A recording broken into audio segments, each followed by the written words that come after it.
Hi everyone, and welcome back to the Global Emotional Health Summit, where we are helping people go inwards to find the tools in order to change our own reality, and not always looking at things outside of us to change for us in order to create that reality, but to realize actually that we have a lot of these tools ourselves.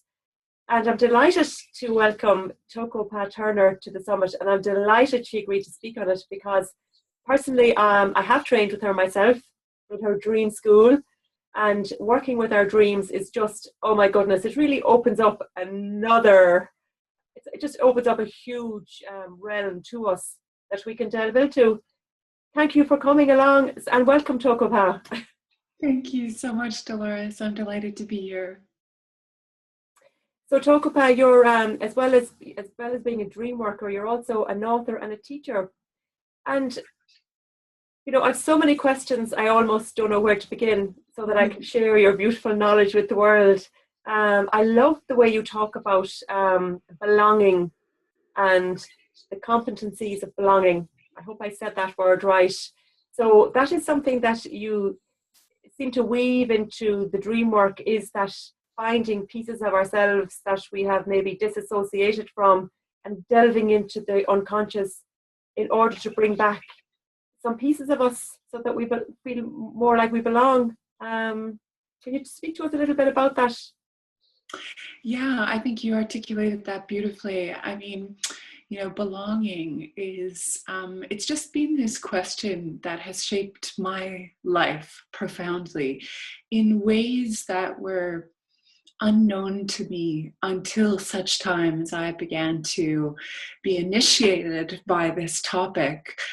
And so this started a few years ago. I had an experience which brought up a lot of questions for me around my own belonging in my community.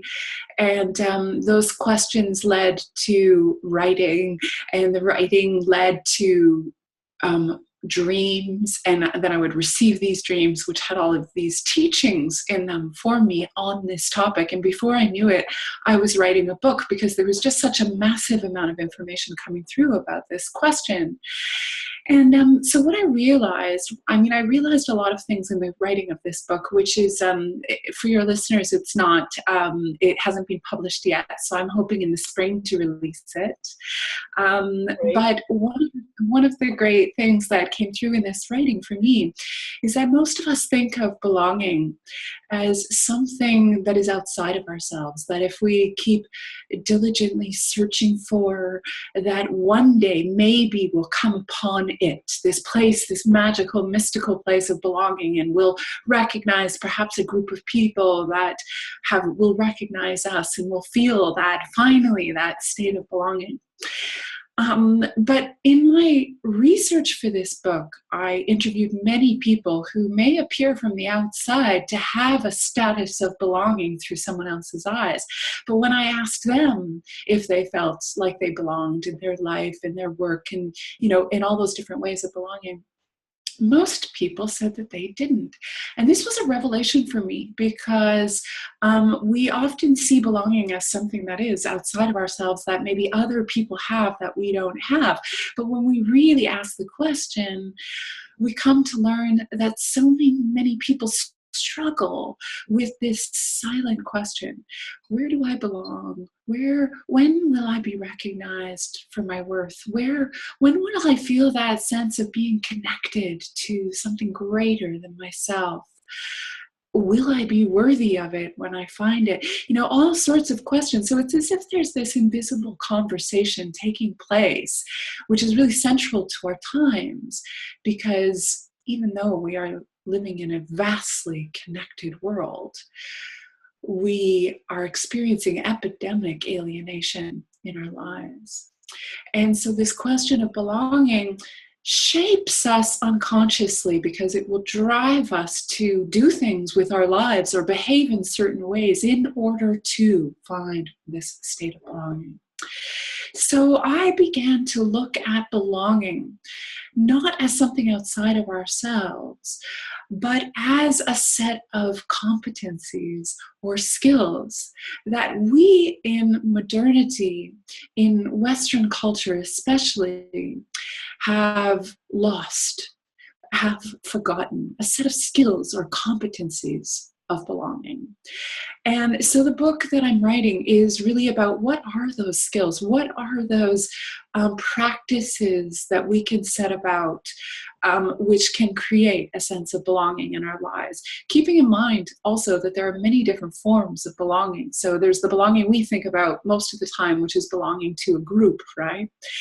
But then there are subtler forms of belonging, like belonging, as you were talking about, to ourselves, right? Belonging to our gifts and our abilities and all of those neglected, rejected, ignored, or not yet discovered parts of ourselves, which we have become split off from. And then, of course, there's belonging to our own physical bodies. How disconnected are we from our bodies? And then there's the more metaphysical forms of belonging, which is belonging to spirit or God or source, whatever you want to call that. For me, my word is nature. I think of God as nature to me in my belief system. So, and we can, of course, see how desperately disconnected from nature we have become in our world today. And so just to come back to your point that dream work, of course, becomes this wonderful practice at belonging because our unconscious is constantly turning up these places that we have become alienated from in our lives, in our psyches, in our emotional lives. And so the work is bringing those refugee aspects of the self back into a state of belonging with ourselves. And then what happens symbiotically is we begin to experience a sense of belonging in the world. So that was a very long-winded answer to your question. That was a lovely answer. Complex topic. Yes, because it's wonderful. Because this summit is I suppose it's called the emotional health, and that's what I love. There, you mentioned that we can actually even have our emotions cut away from us almost, because you do in your blogs, which I love reading. You know, you talk about the emotion like shame, and because one of the other people I interviewed on the summit, Dr. Mary Lamia, she spoke about shame being such like an epidemic almost in it's an emotion that we all almost have. So, you know, you did say there that we actually sometimes can have emotional parts of ourselves refuged off from ourselves. Is that right? Of course, yeah, because well, you know, I think all of us grow up in households which will hold a certain set of dogmas around what are the qualities that we celebrate and aggrandize in our young people, and specifically to do with gender also, and what are the qualities that we dismiss or reject or disqualify or just neglect to even acknowledge, which can be insidious in and of itself. And so what we learn is we learn to develop on a bias, trying to develop those qualities which the culture of our family, and then of course the larger culture in which our families are embedded, seem to celebrate. And we try to disconnect ourselves from those qualities which may seem weak or not cool, right? So for instance, enthusiasm is something that's not very cool in our culture. So the more enthusiastic you are, the more teased you might be in school or by your family, like, whoa, keep cool, right? Wow, that's very interesting. Yes. So there are all kinds of emotional qualities that and abilities that we become disconnected from. And especially, say, for boys, for instance, who are discouraged to have feelings of any kind, right? Especially sadness. You have to, and for girls too, you know, we're taught that crying and sadness is a sign of weakness, and that we should, you know, pull ourselves up by our bootstraps, that kind of thing. So there's a whole range of qualities that we would normally associate with what the Jungians call the feminine, right? So the realms of the feminine contain this vast number of qualities which are not just belonging to the female body, but belong to both men and women. The feminine is just a term to describe say the yin-like qualities of the yin-yang symbol. So we live in a culture that's very yang-centric, right? Mm-hmm. Being active, being ambitious, achieving status, those kinds of things. Whereas the yin qualities like emotions and intuition and instinct and receptivity, sensitivity, all of those things are generally kind of suppressed. And so we will find personally that that we live with an internalized dismissal of those qualities within ourselves. So when we're doing dream work, a lot of that stuff comes to the surface to be acknowledged and to share its hidden medicine. Wow, that's so interesting you say that, because my youngest son is very has a lot of those qualities that you spoke about. He's 7. And he's very sensitive, but I would almost say that he doesn't sort of, and the word fit in sounds terrible, but like a lot of the boys around the same age wouldn't be that, he can be kind of like, you know, seen as maybe a little bit different because he has this yang. But I love the way you said that. Actually, he had the more yin qualities, that it's not more associated with the most average, you know, boy, or what what society tells us we should be like almost. Yeah, and so it's a difficult path for those who are blessed, especially with those kind of gifts, because you know, earlier we were talking about how our families will have certain doctrines or dogmas, but then of course the culture at large has a lot of dogma around rationalism and certainty. Things like that, which have the same effect on us. So for those beings who are born like your son, with a lot of those abilities and those inclinations towards what we would call the feminine or yin-like qualities, they have a harder path because they will walk in such a way that is different from the mainstream. But there's a multitude of us living on the fringes, you know, probably a lot of the people who are attracted to your summit. Yeah. Are you know, like you were saying when you made the introduction, are looking to the inner life to as the macrocosm from which to receive and interact with, versus the outside world as the macrocosm and the authority upon how we should behave.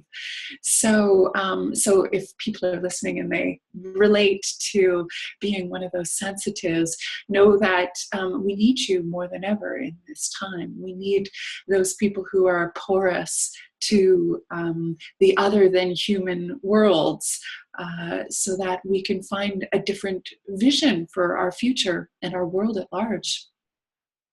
That sounds wonderful. So for anyone that is listening and that it's sensitive, which I know that there are a lot of people that are, I guess I'd love maybe for you to a little bit even delve into how you teach people to use dream work to find their path. And I know you speak about, I've heard you say that we don't all have this just one thing that we just, you know, what's my sole purpose? That life is about finding what we love and what we desire in life, and I suppose meandering and taking the twists and turns with it. Yeah, dream work is a very powerful spiritual practice. And in some ways it's very simple. And in other ways, it's extremely complex. And the way that it is simple is that every night we receive these transmissions from something greater than us, from some intelligence which, has been called the Akashic Records, has been called the collective unconscious, and we receive those transmissions nightly. The complicated part is that most of us don't know how to understand our dreams. It's a skill or competency that we have forgotten in modern culture. There are, however, many indigenous cultures which still revolve around the interpretation of dreams. Wow. And so, these indigenous cultures have passed on that tradition, but because we're sort of a displaced culture, many of us come from different places and have lost the more ancient or old ways of our people's people. And so my feeling about dreams is that this is a mother tongue for us, for all of us, because it's the one thing, it's one of the only things which unites us all. We all have dreams. And amazingly, when you compare dreams, and I do this all the time because I have people who come from many different parts of the world to my private practice, and I witness people working out the same stories, the same questions, the same motifs in their dreams, no matter where they come from and what their age is. So there is something archetypal, there's something ancient and unchanging in our dreams, that if we can learn to understand that language, there's such a great deal that we can receive from them. Of course, the first step is a very pivotal and central step, which is giving relevance to the value of your dreams.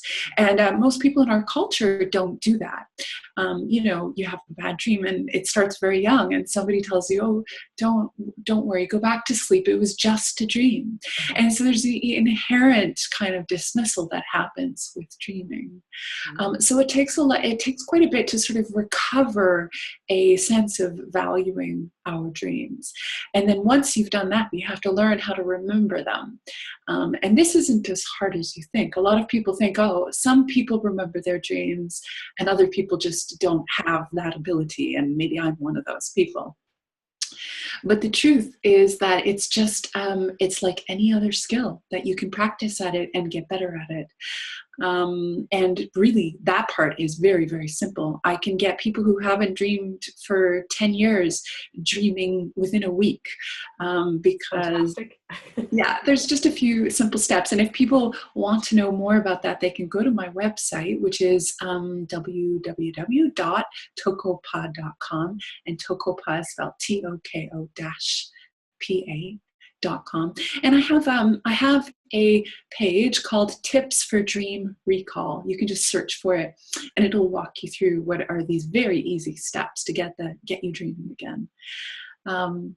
And so, but then from there, things get a little more complicated. Let's say now you've given relevance to your dreams, you're actually remembering them, and now you're like, what is this nonsense? How do I make sense of this? And sometimes it can feel like nonsense, as you said in one of your what does Clarissa Pinkola Estes call it? The riddle.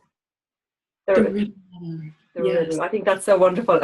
Because that's what dreams can feel like sometimes.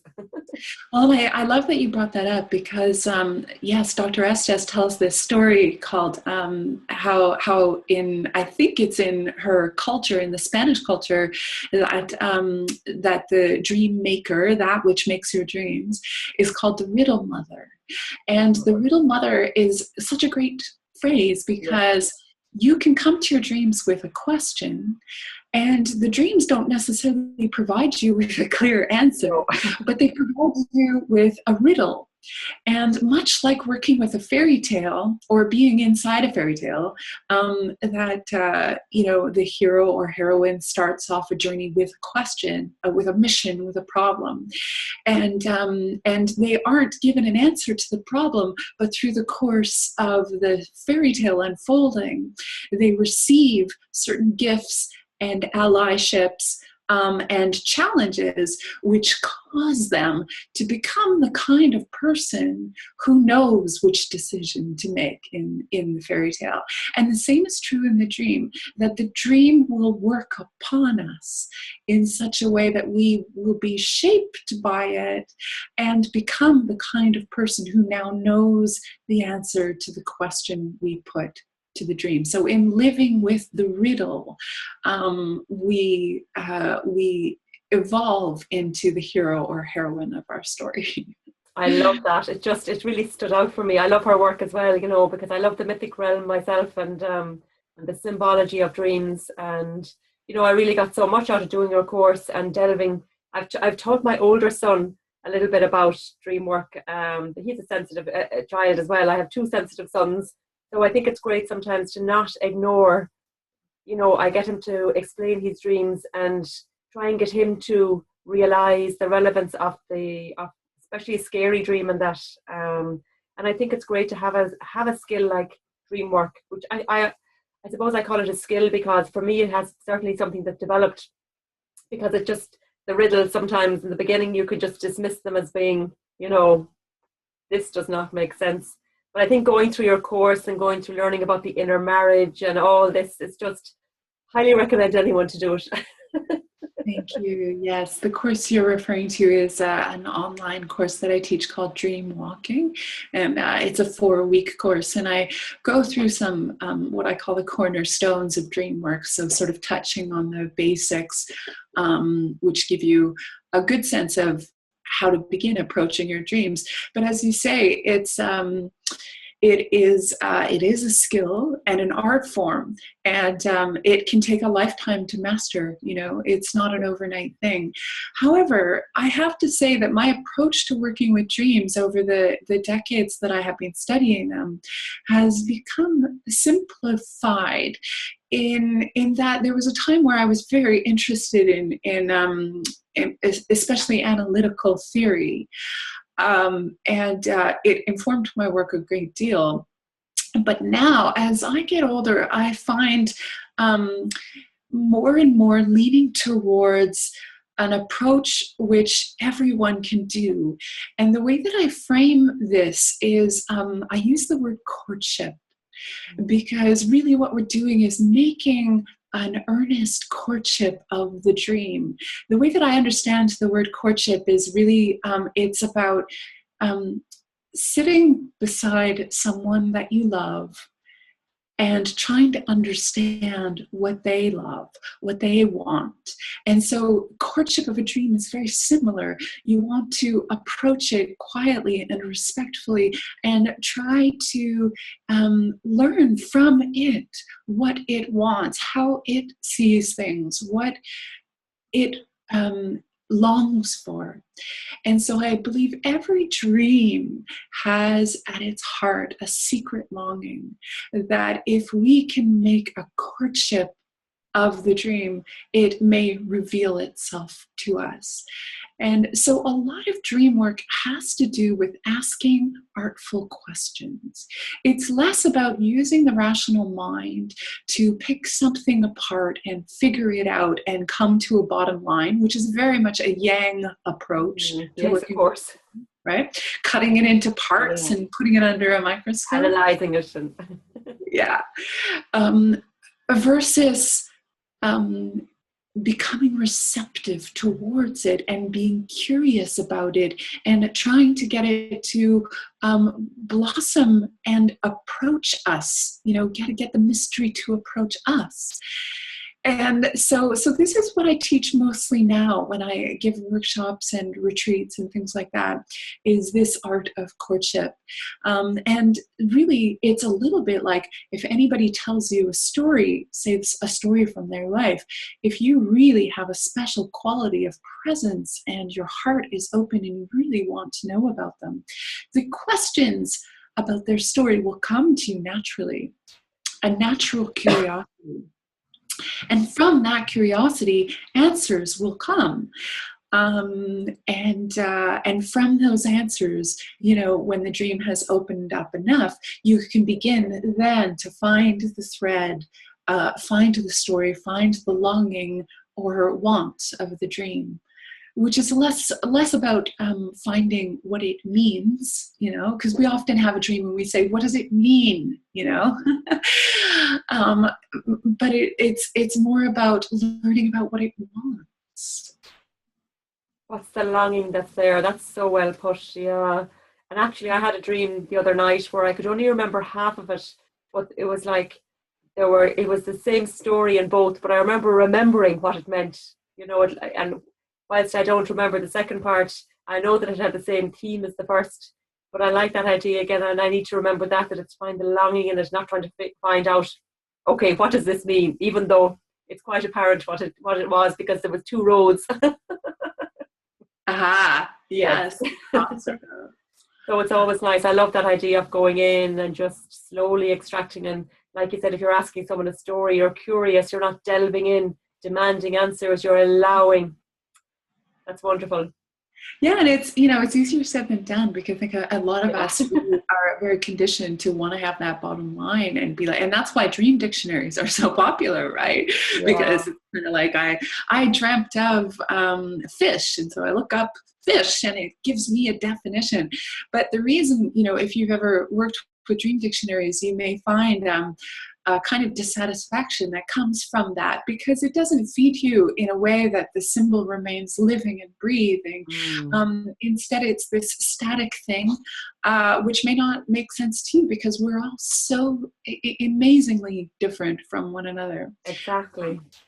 That said, not all dream dictionaries are rubbish. There's one fellow in particular who's an old family friend, actually, named Tony Crisp, and he's a British guy, and he's written a couple of dream dictionaries. And what I love about Tony's dictionaries is that he'll offer 3 or 4 different possibilities to a symbol, and then even sometimes dream examples. And so it'll give you a few things to kind of mull and ruminate, and maybe one of them will tug at you more than the other. But it's really a difficult thing to break out of the habit of wanting the bottom line. Yes. But I'll have to tell you, though, if you can do it, if you can stay with that beautiful curiosity, then your relationship with mystery just becomes so enriched, because now you're having this living conversation, a back and forth, a reciprocity. And so even if you don't have all the answers, well, the dialogue might continue the night after. And this is a wonderful thing that I love working with dreamers over. Like, I have some people who come to me for years, and we meet on a weekly or bi-weekly basis, and we get to see this beautiful thread evolving over time and the blossoming of the self. And we can pick up these threads from across a series of dreams. So must be lovely for people to see that story unfolding. Yeah, and you have this sense of having a conversation with the unconscious, right? It's not just the 2 people talking. It's more like 4. It's you and I, and then my unconscious with your unconscious, and so there's this wonderful dialogue that happens. That's wonderful, and I know you you encourage ritual as well, or you talk about ritual a lot. So I went out to the woods today as well. I don't know if you can see that, and that's. I asked for a symbol, and because my dream had been about, me going this way, but everybody else going that way, I thought that this is something that I'm going to work with and honor my dream, and to go further with it and to court it a little bit. Now, the lovely terminology there. So I'm going working with this over the next while. So, yeah, you do talk about ritual, don't you, and how we can enhance our practices, perhaps, with ritual?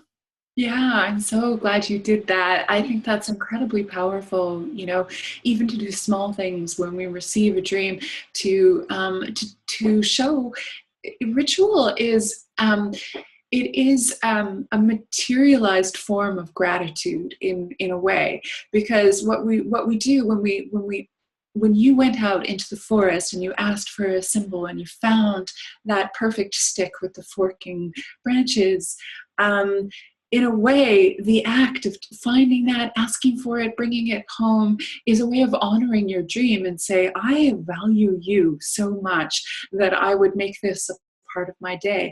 But not only that, by bringing that symbol into your home and into this conversation, it then becomes a strengthening of that which is coming through, the medicine that's coming through of your dream. And so for sure, the next dreams you have will be a kind of deepening or expansion upon that conversation. So the other thing about ritual is that it has a powerful effect on marking a moment.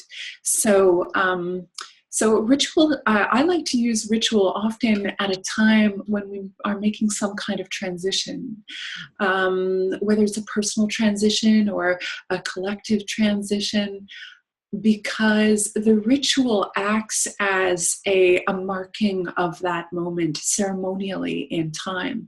And if you do ritual in groups of people, which I love to do most, then the group acts as a strengthening witness to the transition that you've made. So as you step into the new shoes of the person you are becoming, you won't be as tempted to slip back into the skin of the old self, because now you have this group who's holding the new version of yourself in their hearts and in their mind's eyes.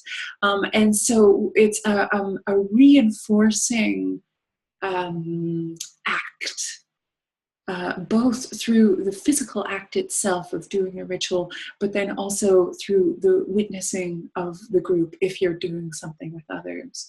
And it helps connect again to strengthen that conversation with the mystery, with that something greater that we so long to be in conversation with. And to do really encourage community, because you know all of the when I did my 4-week course with you, we had a lovely community, and I know that that's something that's encouraged, because it adds to the whole experience, and people are it's a journey, and it is lovely, and I know you like community, you like forming communities for people. Yeah, Like that. it's really important to me. And when I host groups, online groups, I really encourage people to stay in connection with each other, because what happens is when you have one of these groups, the most incredible people are attracted to this work, don't you find? Like such soulful, intelligent, gorgeous people. And a lot of those people may feel isolated in their own homes or communities, and they don't have folks like each other to gather with. And so it's a very precious thing when you've spent, say, a month, like in our course that we did for dream walking, we had a month together with building these relationship and sharing at the intimacy levels that you do when you're working with dreams. That it's like a garden which has been cultivated to the point of sprouting. So now we have to keep watering it and keep coming up. So I encourage people in those groups to continue to meet with each other over Skype or just on chat or anything to keep sharing the dreams together. And then, of course, I'd like to take that into more into the world. So I host an annual retreat here on Salt Spring Island, which is on my list to do. it's very far for you, I realize, and I'd love to do something in Europe as well. It's just been, I guess, too many things on my plate, but it's on my list to come to Ireland specifically and do something. Great. Yeah, I'd love to have you here. Okay, well, if you want to help me organize something, then we'll talk after. We will. But then, we can be in the body together and hold each other's hands and be around the fire and sing together and do ritual together and share our dreams in the morning. And there's just nothing that replaces that. No, and yeah, I mean yes, being in a space where you're holding space, and even if it's like when we can't sometimes, if we're in a house and we don't have the open fire, it's even, lighting a candle and just being, but the open fire really is the thing. And we have the ocean, of course, here no more than where you live, and it's special here. Yes, you just have to come. Sold. So another area I'd love to talk to you about is you did a great Facebook Live last year in relation to commitment. And I know now that it being January when these calls are going out that, some people may have done out some New Year's resolutions and, you know, we have maybe a list that we want of things we want to get done. But then as we work through each day, we're not actually making our steps with intention, or we may not be disciplined enough. And I love your definition of discipline. So could you speak to us a little bit about being committed to our dreams and allowing ourselves open up to the discipline of what really discipline means? Well, I think what you're referring to around discipline is I like to play with words a lot. Okay. I And love that. and so discipline at its root is the word disciple. It comes from the same root. And what is a disciple but someone who dedicates their life and their practice to something that they love? That is really what disciple means. And so discipline can be really reframed in such a way that it's not so much about the toil and trouble of, sweat and deprivation of how we normally think of that word discipline, but it's about coming back and practicing at devoting ourselves to something that we love.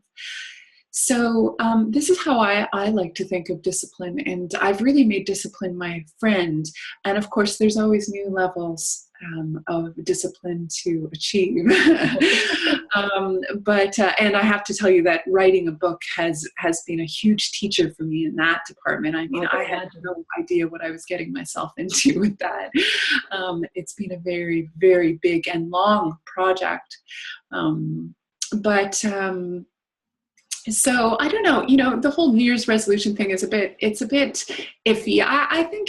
I think, for me, I like doing New Year's validations instead of New Year's resolutions. So New Year's validations is like, take this as an opportunity to really take stock of all of the things that you have accomplished in the last year, to look at those milestones that you may have achieved, to look at those places where you've broken through, to acknowledge all of the things you have produced, and limits you've transcended.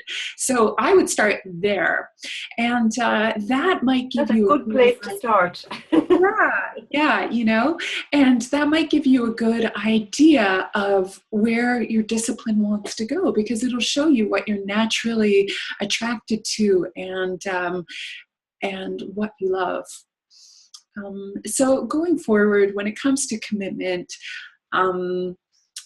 I think it's really important, again, sort of coming back to ritual on this topic again, it's really important to have some sort of external steadying staff which can help bond you to the work that you're doing.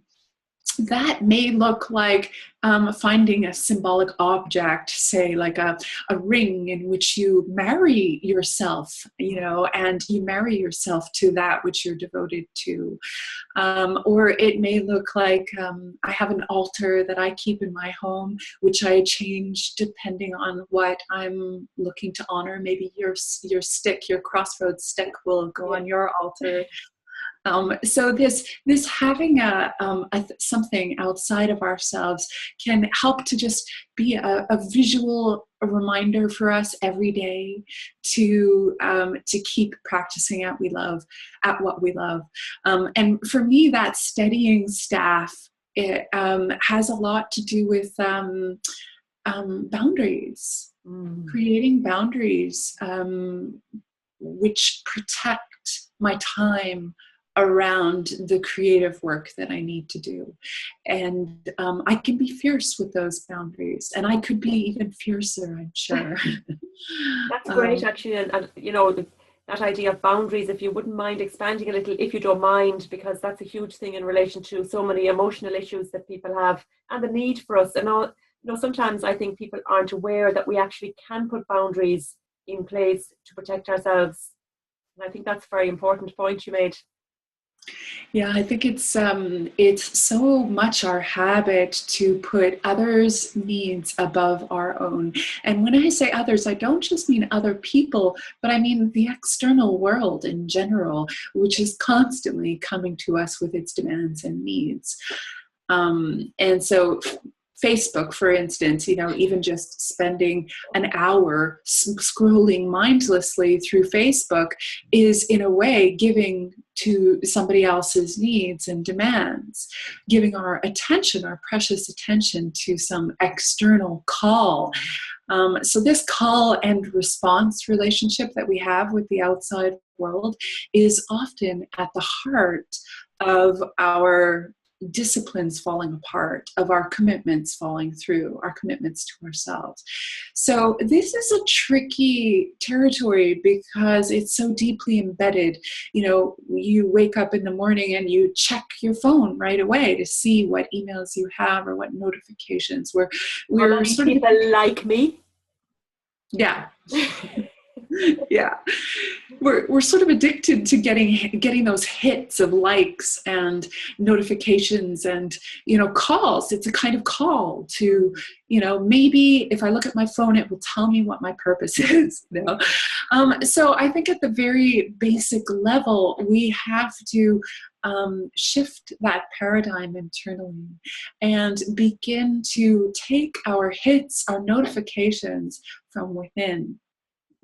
And this is really hard because it means putting a boundary up against the entire outside world and all that it needs, and finding those sacred, quiet, and sometimes terrifyingly empty times where we have a chance at truly coming into conversation with the inner life, with the inner prompting. And if we can then make actions from that place, we are more likely to be in alignment with our soul's purpose in a day-to-day way than if we are constantly allowing these outer influences to determine and govern how we move in the world. Wow, that's wonderful. So by putting up boundaries, we can actually protect ourselves and allow us to find our soul alignment. We're giving it space almost, you're saying. Well, it's a crazy paradox because I think it's actually a form of generosity. You know, a lot of people think that doing those kinds of things, you know, taking time for yourself is selfish. And that's the fear. Oh, I should be doing this, which is more productive, or I should be attending to this demand or what this person needs. Or even producing something for others. But actually, when we take that time, when we create those boundaries around our quiet and around nothingness and emptiness, there is something that wells up. And that welling up is an inclination of authenticity. It's an authentic inclination, which then, if we then move from that place, or write from that place, or create from that place, or even interact from that place, there's so much richness that we are able to give through that because it comes from the well within. As opposed to it coming from a shallower place, which is maybe obligation or stress or even the longing to belong, right? I want to belong, so I do this so that maybe people will accept me and like me and things like that. So it's a greater generosity because it actually comes from the depth of your inner well. So there's a real reversalization there where when you can create a boundary around around your silence and your contemplation time, your quiet, the place where you write down your dreams or reflect in a journal or meditate or do yoga or whatever your quiet practices are, so that you can tend to the well within, creates a much stronger current of generosity and authenticity. And mine is definitely my soul walk. I love my walking in the woods, and that's where I find my going inwards to the well, as you say. That's Yes. wonderful. And I obviously I read a lot of blogs and listen to you a lot because I resonate a lot with what you do. So another thing that reminded me there when you said something was is that there is sometimes we can look at a system of belonging that's already there, and if we do that, then we feel as though we have to fit into that instead of just belonging being something that we just be present with. Mm-hmm. It's almost Yeah, like that's outside again. yes, yes. This is very tempting because there are all kinds of established groups that may look from the outside looking in to be the place we want to belong to. And this can happen in spiritual groups. It can happen in friendships. It can happen in careers even. That we see these places of belonging, and they trigger such a deep longing to be in a place of belonging that we're willing to blindly compromise parts of ourselves to, as you worded it, fit in.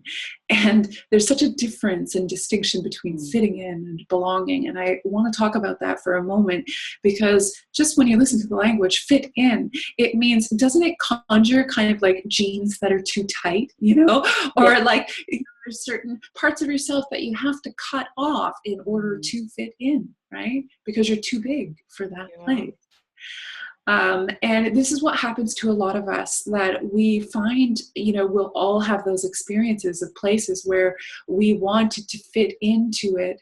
And so we may have made some, what I call silent contracts, where maybe there are certain things we don't talk about, or certain behaviors that we exclude, or certain clothes we don't wear, or certain parts of our lives that we keep hidden in order to fit into those places. And this is what the poet John O'Donoghue, who is one of my great idols from Your Beautiful Land, who was lost to us way too young.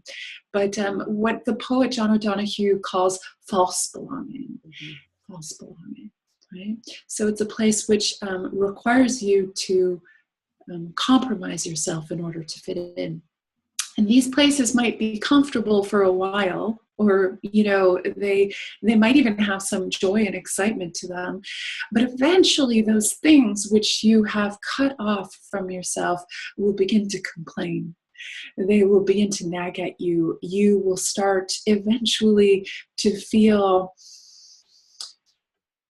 the anxiety of not including your wholeness into your place of belonging. And eventually the volume on that can get turned up very loud, and it might look like conflict happening within the group. Or it might look like depression or irritability and anger. There are many different ways that it might express itself, but at a certain point, there is a break. And these can be incredibly painful when you're cast out of a place of belonging. Maybe you showed a part of yourself that people didn't agree with, and suddenly you found yourself outside of a place of belonging. And the door is slammed on you, and you can't go back.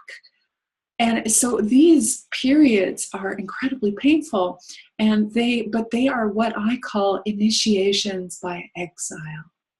Initiations by exile.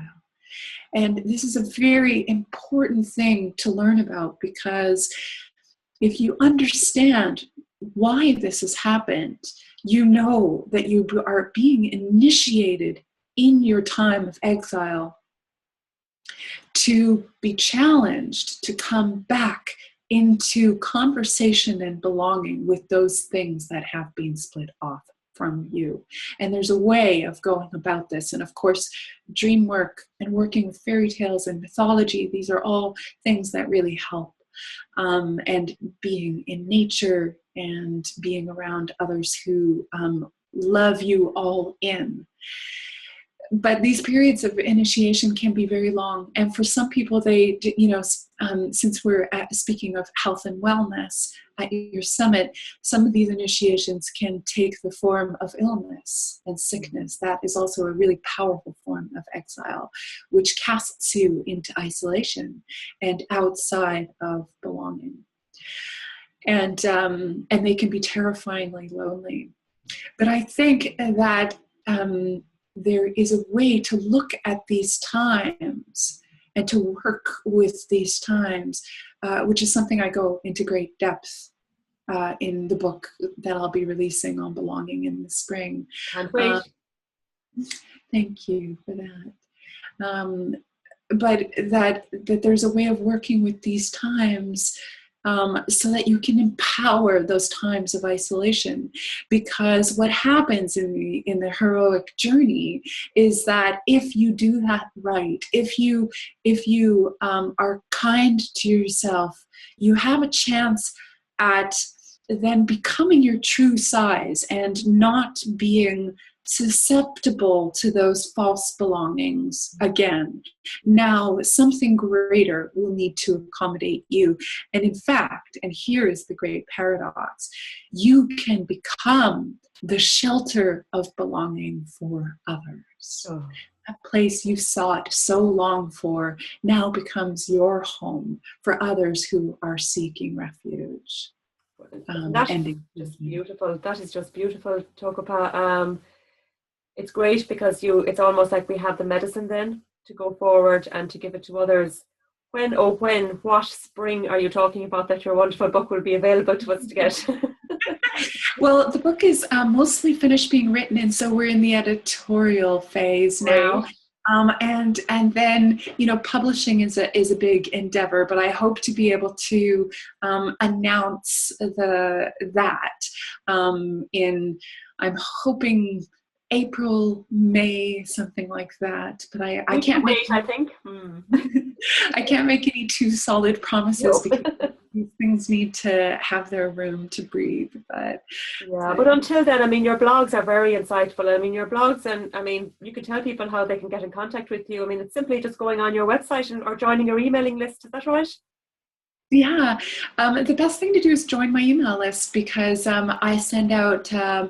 Once a month, I send out a newsletter of original writing, and it also has details of events that might be coming up in your area. If you have any people who are listening in the United States, I have a retreat that I'm giving in Wisconsin in March. Great. And a few other things on the fire right now that I hope to announce shortly. And then, of course, we have our annual retreat here on Salt Spring Island, which is in the westmost part of Canada, and we do that in October. And it's a women's retreat, so it's for women only, and it's really a place of reunion for people like yourself to come back into community with other dreamers. So people who are getting to know each other now, because we do it every year, and who stay friends, in between and share lots with each other online and in the body if you happen to be near each other. Wonderful. So we do that annually. And then I do online courses as well. I have the Dream Walking course, which is then followed by something really lovely called the Dream Lodge, which is also for women. And it's a much smaller group. So we have only 13 women in that group. And we cast all theory of dream work aside, and we are a practice-based program. So for 8 weeks, we meet on a weekly basis online, and we share our dreams, and it's incredibly intimate and beautiful. So that's another online thing I can do. But so my website is Toko-pa.com. It's just TOKO-PA.com. Wonderful. And you can find everything from there. You can find the mailing list. I also have a Facebook page called Dreamwork with Toko-pa, which has a huge, beautiful community of like 75,000 dreamers these days. It's wonderful. It's amazing that you have such a following, but I'm not surprised because I mean, you're as you say, like it's a once a month newsletter you get with original writing, and it's just so insightful. Yeah. Thank you so much, Dolores. Yeah. And your music is all you also do a lot of work with music, and that's also on your website as well. It is, yes. Things have been so busy with my dream school that I haven't had much time for music lately. But when we come together in retreat and workshops, we do quite a lot of singing. So we sing very easy songs, but mystical songs, which help to connect us to each other and to that greater something. Yes, I definitely want to come to one.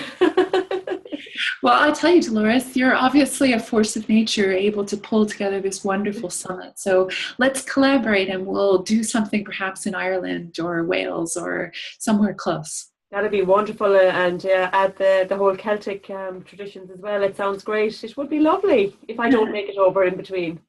Okay. Thank you so much again for coming on to the summit. Really a great addition to the summit. It's great for people that have always wondered and maybe have gone through dream books but never have got the sort of intimate meanings that they need, because as you said already, we're all unique.